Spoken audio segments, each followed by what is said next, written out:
Sarap.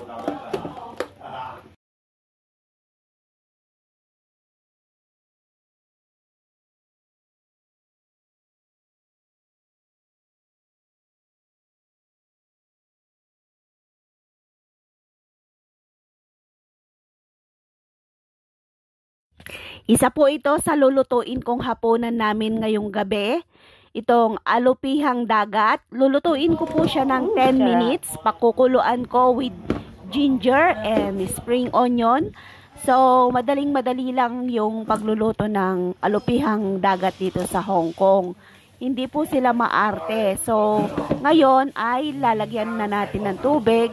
Hugasan natin kasi galing to ng palengke. Hindi natin alam kung malinis yung tubig doon. So, hugasan po natin at magpapakulo na rin po tayo ng tubig na gagamitin natin.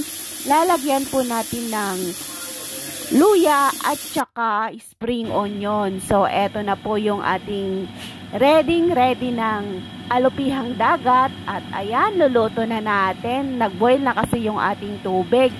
So, ibuboil lang natin ito ng 10 minuto. Thanks for watching!